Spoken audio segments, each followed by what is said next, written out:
अजितदादांनी काही दिवसांपूर्वी आपण वेश बदलून दिल्लीला गेल्याचं सांगितलं होतं. झालं. त्याच दिवसांपासून अजित पवार दिल्लीला कसे गेले, कितीदा गेले, अशा अनेक चर्चा झडू लागल्या. विरोधी पक्षांच्या अनेक नेत्यांनी अजित पवारांच्या काही जुन्या फोटोंचे दाखले देत ही चर्चा मीडियात कायम ठेवली. या सगळ्या प्रकाराने वैतागलेल्या अजित पवारांनी आज नाशिकच्या दौऱ्यावर असताना दिल्ली वारीबाबत स्पष्टीकरण दिलं. संजय राऊतांना सकाळचा 9चा भोंगा म्हणत धो धुतलं. राष्ट्रवादी काँग्रेसमध्ये फूट पडली. अजितदादा सुमारे 40 आमदार सोबत घेऊन सत्ताधारी महायुतीत गेले. त्यापूर्वी अजित पवार दिल्लीला 10 वेळा गेल्याचा दावा करण्यात आला होता. त्या पाठोपाठ अजित पवार प्रत्येक वेळी वेश बदलून दिल्लीला जायचे. विमानतळातही त्यांनी त्यांची ओळख लपवून ए पवार असं नाव सांगितलं. अशाही चर्चा सुरू झाल्या.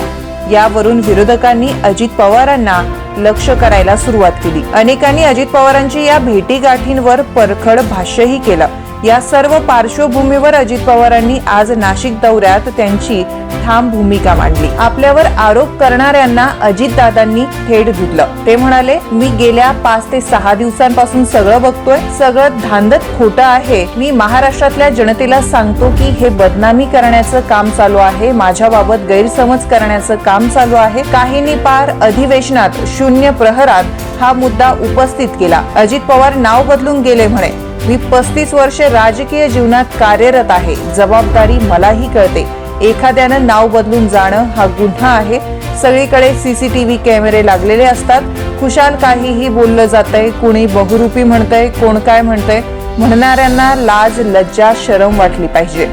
सकाळचा 9चा भोंगा असं म्हणत अजित पवारांनी संजय राऊतांवरही अप्रत्यक्षपणे टीका केली आहे. सकाळचा 9चा भोंगा लागतो. त्यांनीही लगेच टीका करायला सुरुवात केली. अरे काय केलं, उगीच उचलली जीभ लावली टाळाला असं चाललंय. तुम्हाला कुठे पुरावा मिळाला की अजित पवारांनी नाव बदलून प्रवास केला? मी तेव्हा विरोधी पक्षनेता होतो. मला समाज ओळखतो. कुणी म्हटलं मिशा लावल्या होत्या, टोपी घातली होती, मास्क घातला होता. साफ चुकीचं आहे. जर हे सिद्ध झालं तर मी राजकारणातून निवृत्त होईन. जर हे सिद्ध झालं नाही तर ज्या लोकांनी पार संसदेपासून इथपर्यंत ही नौटंकी चालवली आहे त्यांनी निवृत्त व्हावं. या सगळ्या आरोपांना कंटाळलेल्या अजितदादांनी थेट संसदेलाच या प्रकरणी चौकशी करण्याची विनंती केली.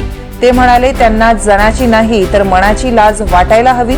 उगीच कोणीतरी एखादं चॅनल बातमी लावतं. त्या बातमीचा कुठेतरी आधार नाही, पुरावा नाही. कॅमेऱ्यात तसं काही दृश्यही नाही. फक्त माझी बदनामी करण्यासाठी केलं जात आहे. बातम्या माध्यमांमधून छापून आणायच्या आणि त्यानंतर विरोधकांनी ठरवून अपप्रचार करायचा, असं सगळं चाललं आहे. माझं संसदेलाही आव्हान आहे, तपासून पाहावं. खरं असेल तर अजित पवार राजकारणातून बाजूला होईल. खरं नसेल तर ज्यांनी संसदेत कोणताही पुरावा नसताना खरी माहिती जाणून न घेता आरोप केलेत त्यांनी राजकारणातून संन्यास घ्यावा.